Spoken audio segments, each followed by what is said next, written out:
John Nixon, agente de la CIA, identificó e interrogó a Saddam Hussein. El libro se llama El interrogatorio a Saddam Hussein. Es realmente una historia impresionante. La primera pregunta al señor Nixon, Mariana, es que nos cuente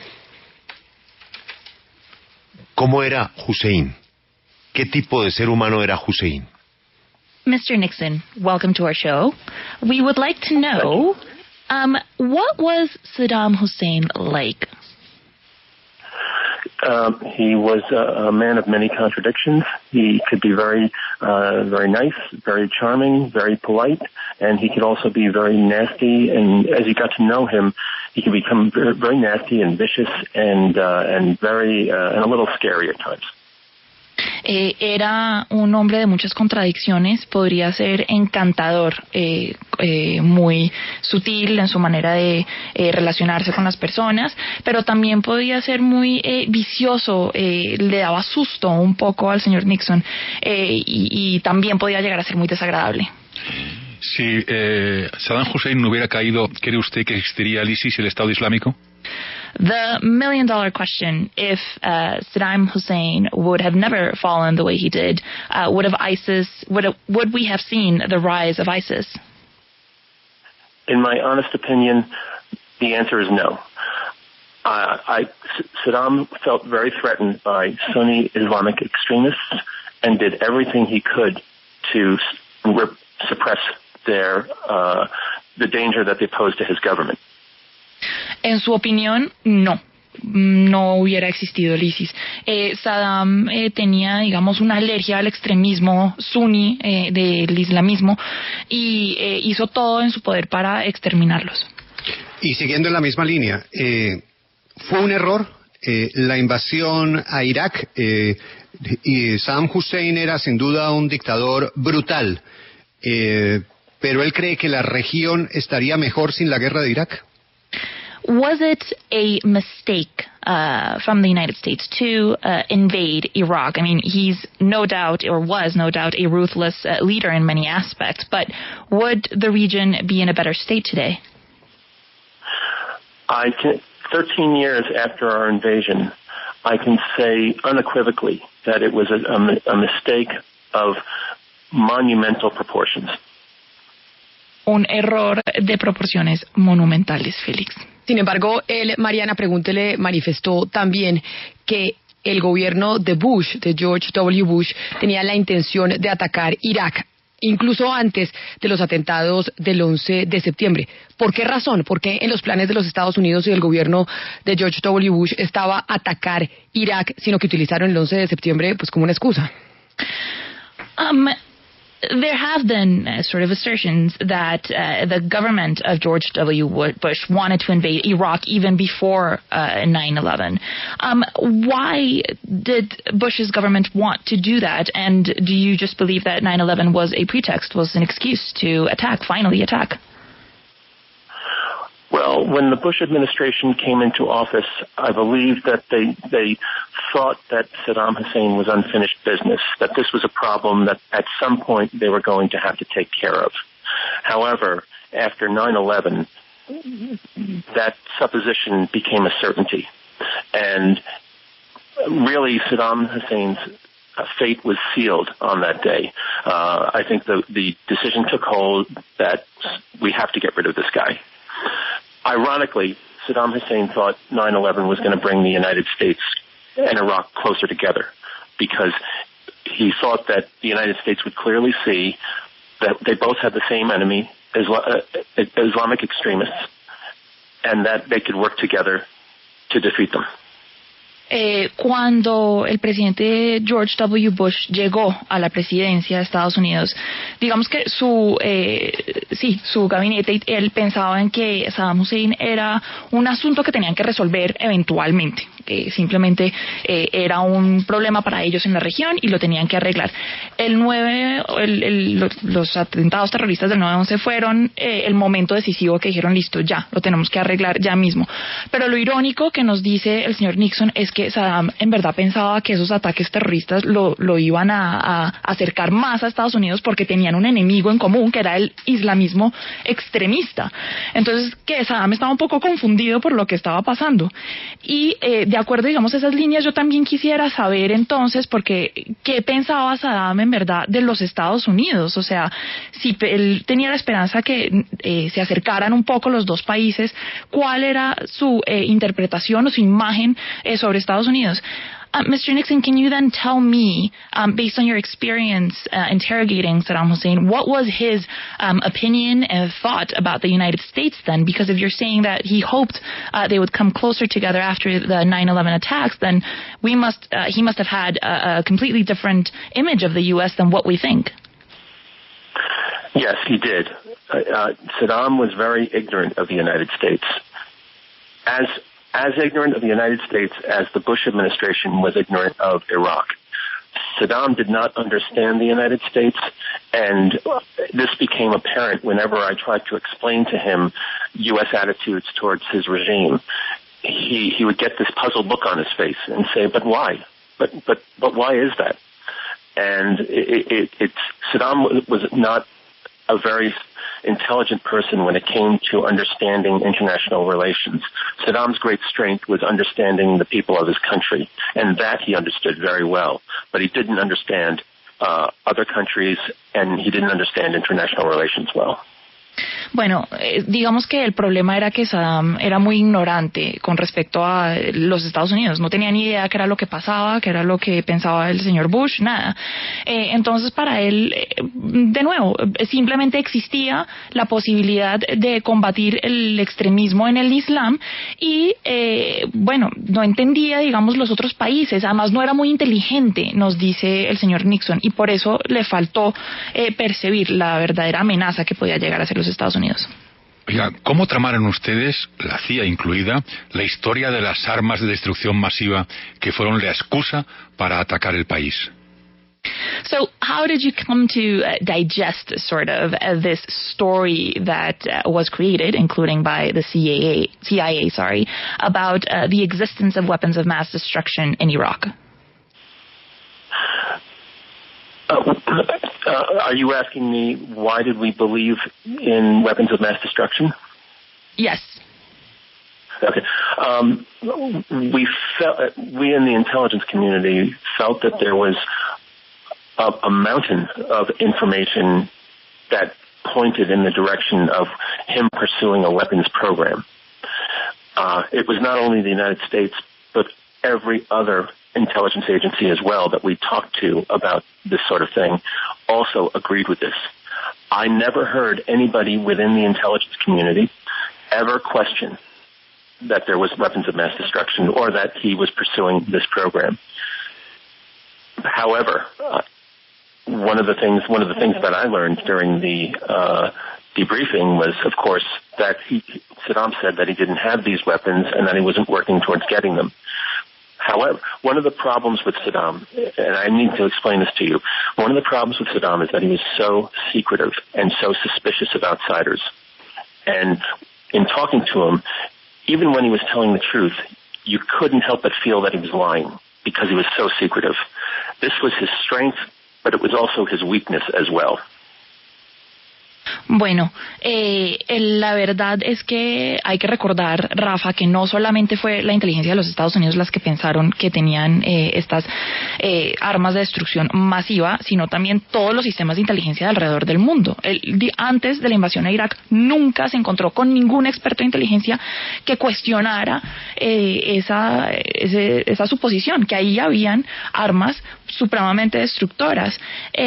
Estaban equivocados, pero también tienen que entender que una de las ventajas, que terminó siendo una desventaja de Saddam, era que le encantaba el secreto y lo guardaba tan digamos minuciosamente que no se sabía cuando estaba diciendo mentiras o verdad, no tenían ni idea. Entonces, así él estuviera diciendo la verdad, siempre les quedaba la duda de que estuviera mintiendo. Señor Nixon, leo en su libro que usted pasó varios años después de ese interrogatorio con Saddam Hussein sin que su información fuera llevada al presidente Bush.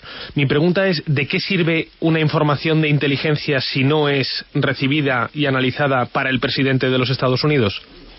We understand from your book that even years after you interrogated Saddam Hussein, your information was never, George W. Bush never received that information.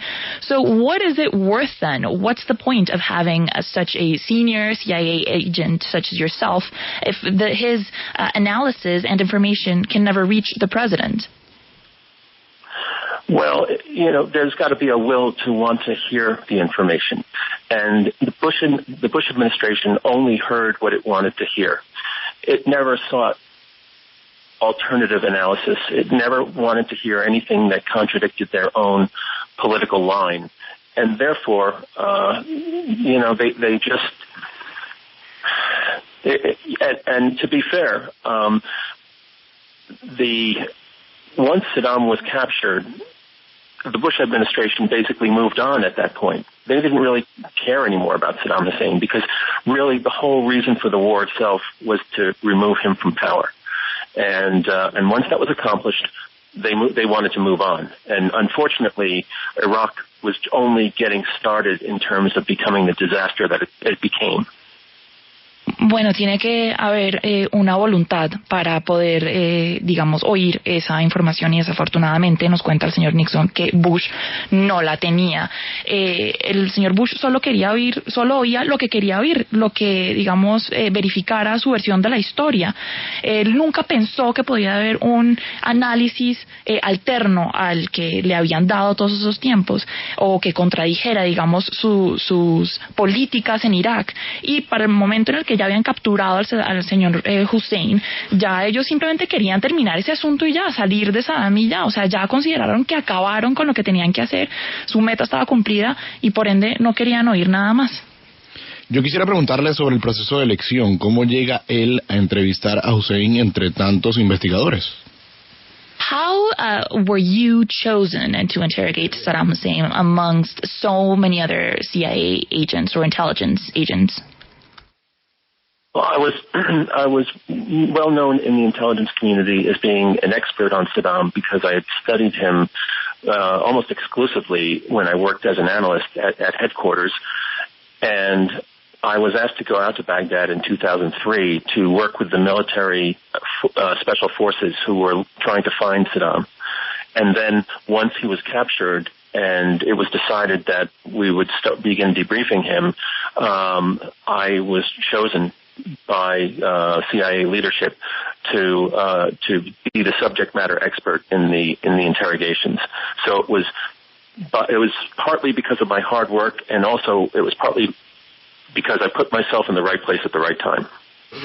Bueno, él que era considerado un experto en Saddam Hussein porque lo había estudiado muchísimo. Él llega en el 2003 a Irak para trabajar con las fuerzas especiales de Estados Unidos que estaban tratando de encontrar a Saddam Hussein y cuando capturan al líder iraquí, el liderazgo de la CIA simplemente lo pone a él por su conocimiento sobre Saddam a interrogarlo. Entonces que es una combinación de estaba en el lugar perfecto, en el momento adecuado y su conocimiento. Siguiendo, Mariana, de lo que él sabe o pudo interpretar de cómo pensaba Saddam Hussein, él nos dijo que Hussein vaticinó el fracaso de los Estados Unidos en la invasión en el 2003. Ayer oíamos la rueda de prensa de Donald Trump en donde mencionaba que qué bueno que Putin y el presidente de los Estados Unidos fueran amigos porque tenían un enemigo en común, ISIS. ¿Es, según él, esa la mejor estrategia, luchar entre los Estados Unidos y Rusia en Medio Oriente para acabar a ISIS? Moving along a little bit towards current affairs that are happening right now with the rise of Donald Trump, Saddam Hussein predicted the failure of the U.S. invasion and a U.S.-installed government in Iraq. Right now, combating ISIS specifically, which has been an outcome of that invasion, many say, do you think that the best strategy is for the U.S. and Russia to work against them or to fight them, to completely eliminate them? No, to be honest with you, a military solution is not going to solve the problem of ISIS. The way you solve ISIS is that you bring stability and security to the areas that are infected with the ISIS ideology. If you can do that in sort of a way of, I hate to use this phrase, but win the hearts and minds of the people, and by protecting them and giving them security and political stability, then there's no need for ISIS. But if you just apply a military solution, you will only be suppressing ISIS for a short time, and it will eventually come back and probably be stronger. Para nada, Camila, para decirle, o sea, el señor Nixon nos dice que honestamente él cree que una solución militar es la solución equivocada al problema. La única manera en que vamos a poder exterminar a ISIS es trayendo estabilidad y más seguridad a las áreas infectadas con la ideología de este grupo extremista y, digamos, llegándole al corazón y a la mente de las personas, puede sonar un poco cliché, pero es así, y, digamos, protegiéndolos, dándoles a ellos una oportunidad de participación política y de una estabilidad política también. La solución militar no va a llegar a un lado porque puede suprimir a ISIS durante un rato, pero en el futuro ellos van a volver a salir. A propósito del señor Trump, él es un hombre que conoce la CIA por dentro, conoce cómo trabajan agentes como él permanentemente. Quiero preguntarle qué piensa de este enfrentamiento entre el presidente electo y las agencias de inteligencia y qué pueden sentir hombres como él al interior de las agencias cuando escuchan al señor Trump decir que si esta es la Alemania nazi, que él no cree en la inteligencia, que él no cree en las conclusiones que se le entregan. ¿Y qué peligro representa eso para el nuevo presidente? We're talking about President-elect Trump, and you might be able to address this question because you've worked with the CIA for a very long time. You know how your agents work. What do you think about this sort of internal or kind of fight between Donald Trump and intelligence agencies in the United States? What do you feel when you hear Donald Trump say things like, this is similar to Nazi Germany, this is something that Nazi Germany would do, and that he doesn't believe in the intelligence reports given to him? What are your thoughts? That's a very good question.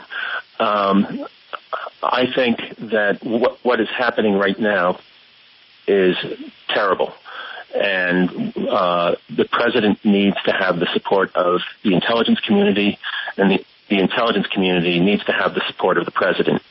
And if this relationship breaks down, this is something that will have ramifications throughout the national security community.